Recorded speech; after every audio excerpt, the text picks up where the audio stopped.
마태복음 24장 42절부터 44절 말씀까지입니다.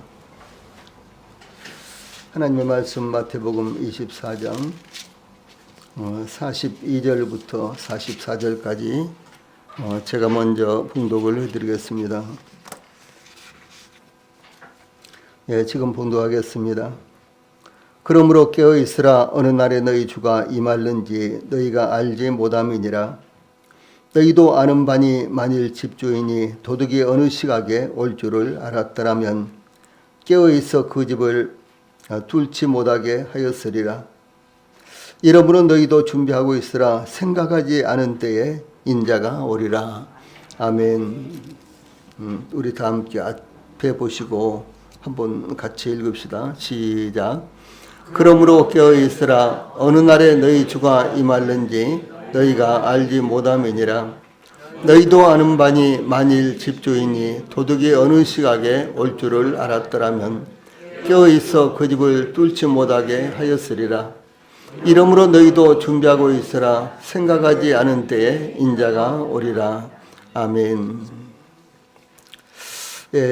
오늘은 저희들이 함께 읽은 마태복음 24장 42절로 44절 말씀을 통해서 그리스도의 재림의 타임, 그리스도께서 재림하시는 시간, 이런 주제로 말씀을 전해드리겠습니다. 언제 그리스도께서 다시 올 것인가? 이와 같은 것은 예수님께서 부활하시고 승천하신 때로부터 기독교의 핵심적인 진리였으며 초대교회 시대부터 관심을 가졌던 주제가 되었습니다. 구약 성경은 그리스도의 초림에 대해서 예수님께서 베들레헴에서 태어나신 이와 같은 것, 그리고 이제 이 세상에서 십자가에 못 박혀 죽음을 당하시고 부활하시는 것, 이것이 예수 그리스도의 초림입니다. 그래서 예수 그리스도의 초림에 대해서 약 250번의 예언이 기록되어 있습니다. 그런데 그리스도의 재림, 예수님께서 다시 오시는 것에 관해서는 그보다 배가 더 되는 약 600번의 예언이 기록되어 있습니다. 당연히 시약 성경은 전체가 그리스도의 재림에 관한 예언과 이야기로 채워져 있습니다. 이처럼 그리스도의 재림은 기독교의 핵심적인 주제가 되는 것입니다. 이 사도 베드로가 신앙 고백을 한 직후에 이때로부터 예수께서 그리스도께서 자기가 예루살렘에 올라가 장로들과 대제사장들과 서기관들에게 많은 고난을 받고 죽임을 당하고 제3일에 살아나야 할 것을 제자들에게 비로소 나타내시니라고 마태복음 16장 21절에 말씀을 하신 것이 기록되어 있으며, 또한 예수님께서 변화산에서 기적을 일으키신 이와 같은 직후에도 마태복음 17장 22절로 23절에 보면 예수께서 제자들에게 이르시되 인자가 장차 사람들의 손에 넘겨져 죽임을 당하고 제3일에 살아나리라, 이렇게 증거하셨고, 또 예루살렘으로 올라가는 길목에서도 마태복음 20장 18절과 18절과 19절에 보면 보라, 우리가 예루살렘으로 올라가느니 인자가 대제사장들과 서기관들에게 넘겨짐에 그들이 죽이기로 결의하고 이방인에게 넘겨주어 그를 조롱하며 채찍질하며 십자가에 못 박게 할 것이나 제3일에 살아나리라, 이렇게 말씀하셨습니다. 이와 같이 예수님께서 십자가의 죽음을 말씀하실 때는 항상 다시 살아나실 것을 예수님께서 말씀하신 것입니다. 또한 예수님께서 십자가에 못 박혀 죽으시고 장사되셨다가 부활하신 후에도 제자들은 사도행전 1장 6절에 보면 주께서 이스라엘 나라를 회복하심이 이때니까, 이렇게 물었는데, 이스라엘 나라를 회복하신다는 것은 예수님께서 왕으로서 다스린다는 것을 의미하는데, 그러므로 예수님께서 승천하신 직후 흰 옷 입은 두 사람이 그들 곁에 서서, 즉 천사가 제자들에게 사도행전 1장 11절에 보면 갈릴리 사람들아 어찌하여서 하늘을 쳐다보느냐. 너희 가운데서 하늘로 올려지신 이 예수는 하늘로 가심을 본 그대로 오시리라 라는 재림의 약속이 있었습니다. 이와 같이 예수님께서 십자가에 못 박혀 죽으실 것과 다시 살아나실 것이 예언이 되어 있고, 이어서 그 예수님께서 다시 오실 것이다 라고 하는 말씀이 계속해서 증거되었다라고 하는 사실입니다. 그러므로 예수님의 승천하신 직후부터 제자들은 다시 오실 예수님을 기다렸습니다. 자, 이 말씀 같이 읽어봅시다. 시작. 그러나 그날과 그때는 아무도 모르나니 하늘의 천사들도 아들도 모르고 오직 아버지만 아시느니라. 노아의 때와 같이 인자의 맘도 그러하리라. 홍수전에 노아가 방주에 들어가던 날까지 사람들이 먹고 마시고 장가들고 시집가고 있으면서 홍수가 나서 그들을 다 멸하기까지 깨닫지 못하였으니 인자의 맘도 이와 같으리라. 이렇게 말씀하셨습니다. 그러므로 이와 같이 주 예수님의 죽음, 그리고 주 예수님의 부활, 그리고 주 예수님의 다시 오심, 이것이 바로 성경의 핵심적인 가르침이고 또 저희들의 믿음의 핵심이다라고 하는 사실을 말씀하고 있는 것입니다. 이제 이어진 오늘 본문의 주제는 언제 그리스도께서 다시 오실 것인가, 여기에 대한 말씀입니다. 이 본문을 통해서 42절 제일 첫 번째로 알지 못하는 때다라고 이렇게 말씀하셨습니다. 주 예수님께서 오실 날이 혹은 오실 때가 알지 못하는 때, 이렇게 말씀하신 것입니다. 주 예수님은 다시 오실 때에 대해서 그러므로 깨어있으라 어느 날에 너희 주가 임할는지 너희가 알지 못함이니라. 42절 이렇게 말씀하셨습니다. 주 예수님께서 다시 오시는 것은 약속이며 정해진 사실입니다. 주 예수님께서 종말에 대하여 말씀하신 마태복음 24장에는 예수님께서 다시 오신다는 사실이 구체적으로 10번이나 나타나 있습니다. 그러므로 주 예수님께서 다시 오시는 것은 약속이요 사실이지만 언제 오실지는 성부 하나님 외에는 아무도 모른다. 이것이 주 예수님의 가르치심이며 성경의 일반적인 가르치심입니다. 그러므로 당연히 이 세상에 살고 있는 사람들 중 주 예수님께서 다시 오실 날짜나 시간을 아는 사람은 아무도 없는 것입니다. 그러므로 누구든지 주 예수님께서 다시 오실 날짜나 시간을 알려고 계산하고 시도하는 이 헛된 망상을 버려야 되는 것입니다.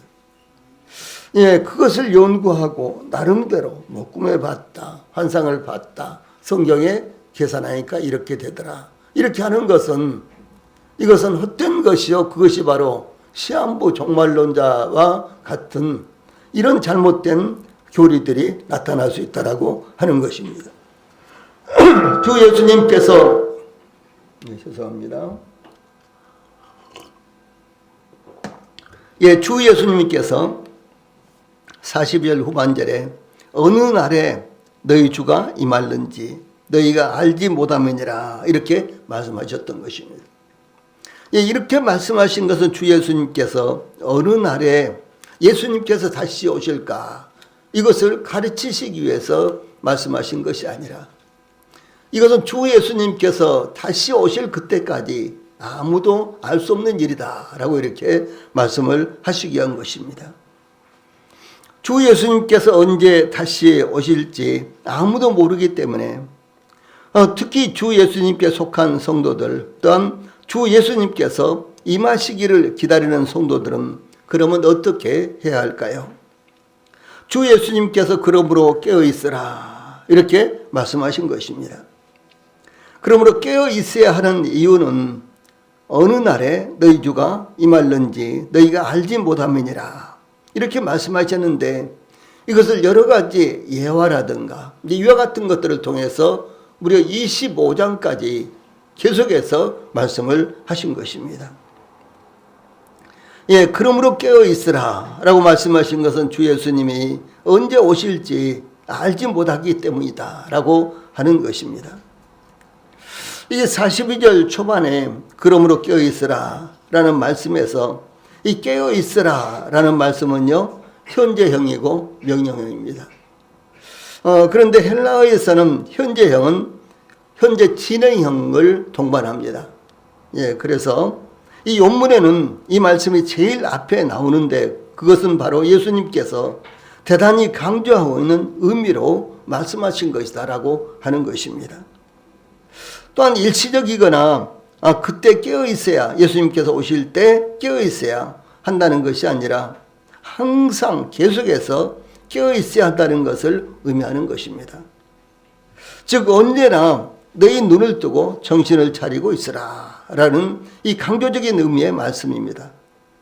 그러므로 깨어 있다는 것은 무엇을 의미하는 것일까요? 우리는 깨어 있으라 혹은 깨어라 라는 말씀을 자주 성경에서 접하게 되는 것입니다. 이 깨어 있으라 혹은 깨어 있다, 깨어 있으라 이 말씀은 깨어 있다, 지켜보다, 주의하다, 경계하다 이런 의미입니다. 이 잠자는 상태나 졸고 있는 상태가 아닌 깨어서 집중하고 있는 상태를 가리킵니다. 졸음으로 인한 사고 중에서 가장 많이 발생하는 것이 졸음 운전 사고입니다. 고속도로 교통사고 사망자 중 70%가 졸음이라고 밝혀지고 있는데 하루에 5.9건, 그러니까 약 6건의 교통사고가 졸음으로 말미암아 발생합니다. 이것은 음주운전으로 말미암아 발생하는 교통사고보다도 무려 2배, 2배에 달한다고 합니다. 특히 설 연휴 기간 동안 발생한 교통사고 중에서 이 80%가 졸음운전 사고다 이렇게 통계가 나와 있는 것입니다. 그래서 명절을 지내면서 서로 밤늦게까지 이야기를 한다거나 혹은 또 밤늦게까지 서로 먹고 마시고 이렇게 하다가 이제 운전을 하게 되니까 자연스럽게 운전석에 앉으면 졸기 시작해서 결과적으로 이것이 큰 사고로 나타난다라고 하는 것입니다.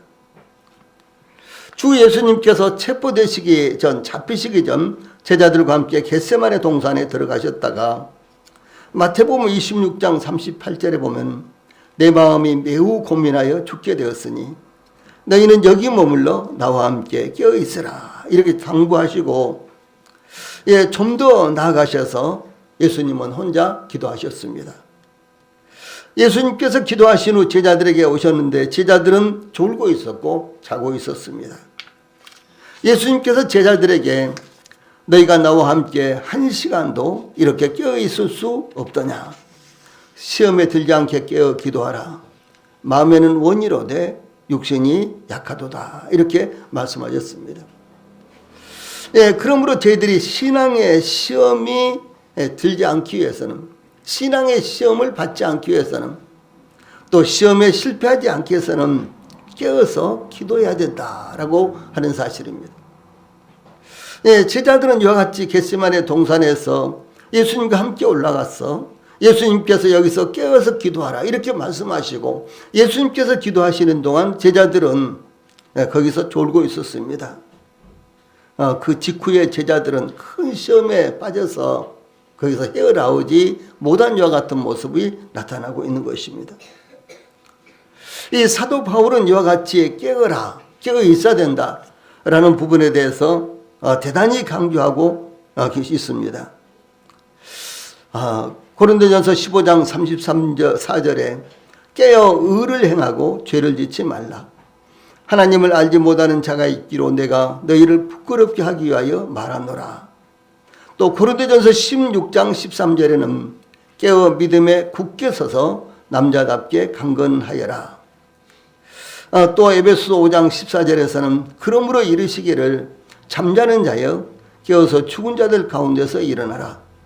그리스도께서 너에게 빛이시리라 하였느니라. 이렇게 공부했고요. 그리고 이 사도 베드로도 베드로전서 5장 8절에 근신하라, 깨어라. 너희 대적 마귀가 우는 사자같이 두루 담니며 삼킬 자를 찾나니 이렇게 본 거였습니다. 마치 사자가 그 먹이를 낚아채기 위해서 울부짖으면서 쫓아가는 이와 같은 죽여가는 이런 모습과 같이 우리의 대적 마귀가 저희들을 삼키기 위해서 시험에 빠뜨리기 위해서 이런 모습으로 공격하고 있다라고 하는 사실입니다. 그러므로 주 예수님의 다시 오심이 임박한 이때를 맞이하여 우리 모든 성도들이 깨어 있어야 한다는 사실을 잊지 않기 바랍니다. 두 번째로는 43절에 도둑같이라고 말씀하셨습니다. 주 예수님께서 오시는 이와 같은 모습이요 도둑같이 오신다라고 하는 사실입니다. 주 예수님께서 언제 오실지 우리가 알지 못하기 때문에 예수님께서는 43절에서 너희도 아는 바니 만일 집주인이 도둑이 어느 시각에 올 줄을 알았더라면 깨어있어 그 집을 뚫지 못하게 하였으리라 이렇게 말씀하셨습니다. 예수님의 이 말씀은 누구나 쉽게 그 뜻을 이해할 수 있는 말씀입니다. 그래서 너희도 아는 바니 이 말씀은 너희도 잘 알고 있듯이 혹은 너희도 알고 있지 않느냐 이런 의미로서 예수님께서 제자들이 익히 알고 있는 사실을 예증으로 알기 쉽게 교훈하시고자 말씀하신 것입니다. 그러므로 너희도 아는 바니는 일반 상식적인 것을 의미합니다. 즉 그 누구도 부정할 수 없는 것을 사례로 예수님께서는 재림을 설명하신 것입니다. 만일 집주인이 도둑이 어느 시각에 올 줄을 알았더라면 이라는 말씀과 같이 예수님의 재림을 마치 도둑이 침입하는 것에 비유하는 것은 신약성경에서 자주 사용되고 있는 이와 같은 모습입니다. 이 사도 바울은 데살로니가전서 5장 2절에서 주의 날이 밤에 도둑같이 이룰 줄을 너희 자신이 자세히 알기 때문이라 이렇게 증거했고요. 이 사도 베드로는 그나 주의 날이 도둑같이 오리니 그날에는 하늘이 큰 소리로 떠나가고 물질이 뜨거운 불에 풀어지고 땅과 그 중에 있는 모든 일이 드러나리로다. 베드로후서 3장 10절에서 이렇게 증거하고 있습니다. 이 도둑같이 주님이 오시는 것이요 도둑같이 오신다. 그래서 전혀 저희들이 얘기하지 않고 있을 때 저희들이 방심하고 있을 때 주 예수님께서 임하실 것이다 이렇게 말씀하신 것입니다. 또한 사도 요한은 그러므로 내가 어떻게 받았으며 어떻게 들었는지 생각하고 즉刻 회개하라. 만일 일깨지 아니하면 내가 도둑같이 이르리니 어느 때에 내게 이르는지 내가 알지 못하리라. 또 요한계시록 16장 15절에서 보라 내가 도둑같이 오리니 누구든지 깨어 자기 옷을 지켜 벌거벗고 다니지 아니하며 자기의 부끄러움을 보이지 아니하는 자는 복이 있도다 라고 주 예수님께서 말씀하신 것을 증거하고 있습니다. 이 가정집에 이 도둑이 드는 시간은 주로 모두가 잠든 심야나 새벽일 것으로 생각하지만 이 보안경비 업체 S1이 발표한 것에 의하면 이 초저녁 도둑이 가장 많이 들어오고요. 또 주말보다는 수요일에 강도 절도 사건이 집중되고 있는 것으로 나타났다고 발표를 했습니다. 특히 도둑이 가장 많이 드는 시간대는 오후 6시부터 8시 그리고 그 다음이 8시부터 10시이며 심야나 새벽은 오히려 상대적으로 뜸하다라고 하는 것입니다. 이 시간대는 가족들이 한 곳에 모여 식사를 하거나 TV를 시청하면서 문단속이 소홀해지는 이 저녁 시간으로 도둑들은 이런 시간을 틈타거나 집안 내부 조명 등을 통해서 이 빈집임을 확인하고 침입하는 이 범행이 많아서 저녁과 한낮에 강도 절도가 몰리는 것으로 분석이 되고 있습니다. 이 전방에서 방채선이 철조망이 뚫리는 시간도 어두워지기 시작할 때쯤입니다. 한밤중이나 이럴 때 뚫리는 것이 아니라 어두워지기 시작할 때쯤. 왜냐하면 그때 방책선을 지키는 병사들이 이 방심하고 있을 때이기 때문입니다. 그리고 이 방책선을 지키는 병사들이 그때 교대를 하는 그와 같은 시간이기 때문에 바로 그 시간을 이용한다라고 하는 것입니다. 저희들이 언젠가 이제 저녁 예배를 드리고 집에 가보니까 아니 문이 열려 있는 거예요. 현관문이 열려 있는 거예요. 깜짝 놀라서 집에 들어가 보니까요, 집이 그냥 완전히 아수라장이 되어 있는 거예요. 안방에는 장롱이 다 이렇게 엎어졌고, 그리고 서랍들이 전부 다 나뒹굴고 있고요. 그리고 심지어 저희 방에까지도 뭐 이것저것 마구 튀져 있었어요. 아주 참담했습니다. 예. 그래서 저희들이 예배를 드리고 가는 시간, 그 시간대에요, 도둑이 뒤에 창문을 뚫고 이렇게 들어와서 이제 아마 그 도둑들이 좀도둑들인 것 같아요. 그래서 뭐 옷까지 하고 뭐 값으로 나가는 것도 아닌 그런 것들을 가져가고 그랬어요.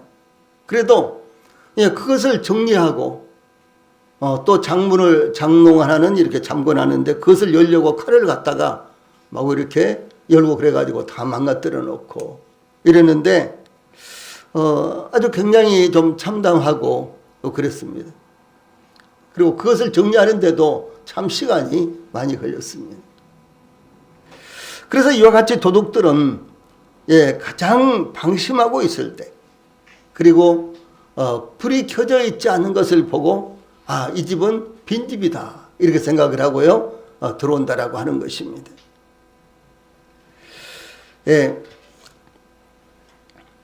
이와 같이 도둑은 집주인이 전혀 예상하지 못한 시간에 침입하는 것입니다. 설마 그 시간에라고 생각하며 도둑이 올 것이라고 생각하지 못한 시간에 도둑이 침입한다는 것입니다. 뿐만 아니라 도둑은 전혀 예상하지 못했던 사람일 수도 있습니다. 제가 어렸을 때 저희 집에 가끔 닭을 잊어버렸어요. 한 2년에 한 번 정도 이렇게 아마 닭을 잊어버린 것 같아요. 이 한밤중에 잠을 자는데 꼬꼬댁 하면서 이 닭이 소리치는 소리가 들리면 아버지는 즉시 도둑이야 이렇게 하면서 이제 문을 박차고 이렇게 나가시면서 막 소리를 쳤는데요. 그런데 그때마다 도둑들은 저희 집에 이제 그 동쪽으로 있는 그 담 혹은 그 울타리를 넘어서 이렇게 도망가는 것을 저도 직접 봤어요. 그래서 이제 이 도둑들이 이와 같이 우리 집 동쪽 울타리를 넘어서 도망가는 것 이렇게 보고요. 그리고 이 닭장 뒤쪽을 이렇게 뜯어가지고 이제 그 당시에는 이제 닭장이 이 닭이 들어가서 이제 잠자는 것 같은 곳이 이제 돌로 이렇게 돌하고 흙하고 돌하고 흙하고 이렇게 해가지고 이제 따로 이렇게 집에다 딱 붙여가지고 만들어놨는데 그 뒤쪽을 이렇게 뜯어가지고요 닭을 잡아가는 거예요. 그런데 꼭 닭을 잡아갈 때는 닭이 꼬꼬댁 하면서 이렇게 울더라고요. 그래서 이제 이렇게 아버지가 쫓아나가면 저도 나가봤는데, 근데 그때마다 닭은 한두 마리가 없어졌습니다. 저희 아버지는 결국 알지 못하셨지만, 나중에 저희들이 알고 보니까, 이제 세월이 많이 흐른 다음에 이제 이 아이가 돌아요. 근데 그때 들어보니까 우리 형님이 친구들과 함께 저지른 소행이었습니다. 이 도둑이 우리 집 사정을 가장 잘 아는 집안에 있었던 것입니다. 또 여름에는 혹은 가을에나 여름이나 가을에는 이 칼국수를 먹고 남은 것 한 다라를 이 장독대 위에다가 이렇게 옛날에 냉장고가 없으니까 장독대 위에다가 이렇게 시원한 데다가 놔뒀는데 그런데 이 새벽이나 아침에 보면 감쪽같이 사라져버리고 없었습니다. 결국 그것도 나중에 알게 됐지만 저희 누님들과 그 친구들의 소행이었습니다. 이런 사건은 우리 집뿐만 아니라 동네에서 다반사로 일어나는 사건들이었는데 거의 대부분 다 자기 집 그 자식들이 그 친구들과 함께 자기 집에 도둑질을 하러 오는 이와 같은 사건들이었다는 거죠. 예, 그러므로 어떤 형태의 도둑들이든지 43절에 만일 집주인이 도둑이 어느 시각에 올 줄을 알았다면 깨어있어 그 집을 뚫지 못하게 하였으리라 라는 것입니다. 그러나 도둑들은 이와 같은 약점을 교묘하게 활용하여 주인을 속이고 도둑질을 하는 것입니다. 이 보이스피싱 범죄는 은행이나 카드사를 사칭하여 피해자의 계좌번호나 카드번호를 요구하거나 정부 기관을 사칭하여 범죄에 연루되었다고 속여서 돈을 빼앗는 경우가 대부분입니다. 요즘도 각종 이와 같은 보이스피싱이 대단히 많이 극성을 부리고 있다고 이렇게 이야기를 합니다. 특별히 요즘은 악성 앱을 깔아서 좀비폰을 만들어 돈을 갈취하거나 이 가족의 전화번호를 조작하여 사기치는 등 다양한 유형으로 진화하고 있습니다. 보이스피싱이 최초로 발생한 것이 2006년도인데 2006년 이후 연간 3만여 건의 보이스피싱이 발생하고 있다고 통계가 나와 있습니다. 연간 3만 건, 얼마나 많습니까? 2006년부터 2021년까지 누적 피해 금액은 3조 8,681억 원으로 약 4조 정도 되고요. 그리고 여기 계산에 포함되어 있지 않은 건수가 참 많습니다. 그러니까 4조 이상이 됐다라고 하는 사실이죠. 또 1건당, 한 건당 피해 금액은 2022년에 1,130만 원, 2023년에는 1,710만 원으로 점점 증가하고 있는 이와 같은 추세입니다. 예, 그러므로 금융감독에서는 늘 꼭 또 이것을 반드시 기억하라 이렇게 이야기합니다. 늘 의심하고 꼭 전화 끊고 또 확인하고 이렇게 권하고 있습니다. 이 보이스피싱이 오면 상대방이 절대로 전화를 끊지 못하도록 계속해서 다그칩니다. 전화 끊지 말고요. 전화 끊지 말고요. 계속해서 전화를 끊지 못하게 합니다. 예, 그래서 금감원에서 늘 꼭 또 그래서 늘 의심하고 꼭 전화 끊고 또 확인하고 이렇게 이야기합니다. 한번 해보세요. 늘 꼭 또. 예, 그런데 당하려면요 전혀 생각이 안 나죠, 이런 것들이. 그래서 지금도 역시 보이스피싱이 각가지로 다양한 방법으로 많이 일어나기 때문에 이와 같은 것 꼭 기억을 해야 되는 것입니다. 이번에 이제 한 통신사에서 유심칩이 아주 대량으로 이제 노출이 되고 말았습니다. 예, 앞으로 이제 이것이 이제 어떻게 작용을 할지 알 수가 없습니다. 유심칩에는 저희들의 모든 정보가 거의 대부분 다 들어 있습니다. 저희들의 계좌번호, 주민등록번호, 비밀번호까지요 다 그 속에 들어 있습니다. 예, 그러므로 이것이 앞으로 어떻게 이제 우리 대한민국 국민들에게 피해를 줄지, 만약에 그것이 피해가 온다면 이루 상상할 수 없는 피해가 여기저기서 발생을 할 것입니다. 그래서 SK의 휴대폰을, SK 통신사를 활용하고 있는 우리 성도들이 계시면은 이번에 유심칩 교환할 때 속히 교환을 하시고, 아마 그 교환을 해도 문제가 계속해서 일어날 것입니다. 일단은 교환을 하시고 그렇게 해야만 되는 것입니다. 예, 도둑은 이와 같이 생각하지 않은 때, 즉 방심하고 있을 때 오는 것입니다. 그러므로 주 예수님의 다시 오심이 마치 도둑이 오는 것처럼 임하신다라고 하는 사실을 기억을 해야 되는 것입니다. 저희들이 방심하고 있을 때 저희들이 생각지 않을 때 주 예수님이 오실 것이다 라고 이렇게 말씀을 하신 것입니다. 예, 그러므로 네 번째는 생각지 않은 때에 주 예수님이 오실 것이다 이렇게 말씀하고 있습니다. 예, 주 예수님은 예수님의 재림에 대한 비유의 결론으로서 44절에 이러므로 너희도 준비하고 있으라 생각하지 않은 때에 인자가 오리라 이렇게 말씀하셨습니다. 여기 이러므로는 이런 까닭에 즉 어느 날에 주 예수님께서 임할는지 알지 못하기 때문에 또한 마치 도둑이 오는 것처럼 주 예수님의 재림의 시각을 알 수 없기 때문에 이러므로 너희도 준비하고 있으라 이렇게 주 예수님께서 당부의 말씀을 하신 것입니다. 너희도 준비하고 있으라 이 말씀은 너희도 예비하고 있으라 이렇게 번역된 말씀입니다. 이 준비하고 있으라 이 말씀은 아주 강력한 명령형입니다. 반드시 준비하고 있어야만 한다라는 것을 말씀하신 것입니다. 또한 이 말씀은 미래사를 포함한 현재형으로서 한순간으로서가 아니라 지속적으로 준비하고 있어야 된다라는 것을 말씀하는 의미입니다. 도덕을 지키는 사람은 밤이나 낮이나 식사 시간이나 어떤 시간을 막론하고 지켜야 하는 것입니다. CCTV는 1초도 쉬지 않고 24시간 현장을 촬영하고 있습니다. 그러므로 도덕을 지키는 사람이 가장 방심하고 있을 때를 노리는 것입니다.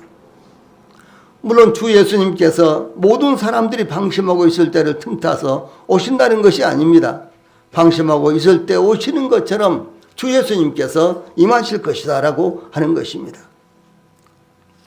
예수님께서 이러므로 너희도 준비하고 있으라 이렇게 말씀하신 것은 생각지 않은 때에 인자가 오리라 라는 것 때문입니다. 그러면 무엇을 준비하고 있어야 할까요? 이 다시 오실 주님을 맞이할 준비를 어떻게 하고 있어야 되는 것일까요? 마태복음 24장 이어서 25장에는 예수님의 오심과 관련하여 세 개의 비유가 나타나고 있습니다. 이 비유들은 너무나 잘 알려진 말씀이기 때문에 우리 성도님들이 아주 잘 아시는 요 같은 말씀입니다. 첫째, 열처녀의 비유가 나옵니다. 마태복음 25장 1절로 13절 말씀입니다. 이 비유는 신랑을 맞이하기 위해서 등불을 켜고 기다리는 열처녀의 비유로서 이 다섯 처녀는 기름을 준비하였고 다섯 처녀는 기름을 준비하지 못한 그 차이를 증가하고 있는 것입니다. 둘째 비유는 달란트의 비유입니다. 마태복음 25장 14절로 30절에 기록되어 있는데 결산을 예상하고 충성한 종과 악하고 게으른 종에 대한 차이를 설명하고 있는 것입니다. 주 예수님을 준비하고 주 예수님의 임하심을 준비하고 있는 사람과 준비하지 못한 성도의 차이를 말씀하는 것입니다. 셋째, 양과 염소를 구분하는 심판의 비유입니다. 마태복음 25장 31절로 46절에 나타나고 있는데 이 비유는 심판에 대한 준비를 어떻게 해야 되는가라고 교훈하고 있습니다. 준비하고 기다리는 사람들은 복이 있습니다. 히틀러의 잘못된 생각으로 말미암아 600만이나 되는 유태인이 이 가시실로 갔을 때입니다. 모두들 언제 죽을지 모르는 두려움에 휩싸여서 이제 자기 차례를 기다리고 있는 가운데 한 유대인 의사는 이대로 죽을 수 없다는 강력한 의지를 갖고 있었습니다. 어느 날 그는 우연히 유리조각 하나를 줍게 되었는데 그는 매일 그 유리조각으로 면도를 하면서 살겠다는 의지를 다졌습니다. 대부분 다 낙심하고 언제 끌려갈지 몰라, 오늘일지 몰라. 이러면서요 낙심하고 있었고 당연히 세수를 한다든가 손발을 씻는다든가 이런 것들도 모두 다 포기하고 있었는데 이 젊은 의사는 그 유리조각 하나로 매일같이 면도를 말끔하게 하고 그리고 살겠다는 저 같은 의지를 가지고 있었습니다. 나치는 매 시간마다 가스실로 보낼 유대인들을 골랐는데 그러나 매번 새파랗고 깔끔하게 면도한 얼굴을 하고 있는 그 활기찬 젊은 의사를 보면서 그 의사를 끌고 갈 수가 없었습니다. 그의 가스실 행이 하루 이틀 이렇게 미뤄지다가 드디어 독일이 패망했고 젊은 의사는 기적적으로 살아날 수가 있었습니다. 예, 그 젊은 의사는 이렇게 말했습니다. 자, 제일 파란 칸에 하나님은 거기서부터 같이 읽어봅시다. 시작. 하나님은 결코 도움을 늦추지 않으신다. 다만 우리가 너무 성급하게 하나님이 도와주실 때까지 참지 못할 뿐이다. 이렇게 말했습니다. 실화였어요. 600만 명이나 되는 이와 같은 유대인들이 가스실에서 죽어갈 때 이 매 순간마다 날마다 그 사실을 이제 겪으면서 그런데도 이 젊은 의사는 실망하지 않았고 낭망하지 않았다라고 하는 것입니다. 그리고 삶에 대한 기대를 갖고 있었습니다. 그래서 이와 같이 그는 하나님은 결코 도움을 늦추지 않으신다. 다만 우리가 너무 성급해서 하나님이 도와주실 때까지 참지 못할 뿐이다. 이렇게 말했습니다. 어려운 일이 있을 때 참는다는 것은 쉽지 않습니다. 그러나 미래를 바라보고 참고 견디는 사람, 꿈을 이루기 위해서 준비하며 기다리는 사람은 반드시 좋은 날을 보게 된다라고 하는 사실입니다. 옛말에 양병 10년, 용병 1일 이런 이제 말이 있습니다. 병사를 키우는 데는 10년이 걸리지만 병사를 사용하는 데는 하루밖에 걸리지 않는다라는 이와 같은 말입니다. 이 다른 말로 하면 하루를 쓰기 위해서 10년을 준비한다라고 하는 뜻입니다. 하루를 쓰기 위한 10년의 준비는 그런다고 해서 결코 헛된 것이 아닙니다. 저희들이 군대에 있을 때는 지휘관들이 이렇게 이야기했어요. 너희들은 5분 쓰려고 우리나라에서 3년 동안 너희들을 먹여주고 재워주고 입혀주고 월급 주고 그때 월급 1,200원 받았거든요. 그러면서도 늘 그런 이야기를 했어요. 너희들을 5분 쓰기 위해서 3년 동안이나 입혀주고 먹여주고 채워주고 월급까지 준다 라고 하면서요 훈련을 할 때 마구 다 그쳤습니다.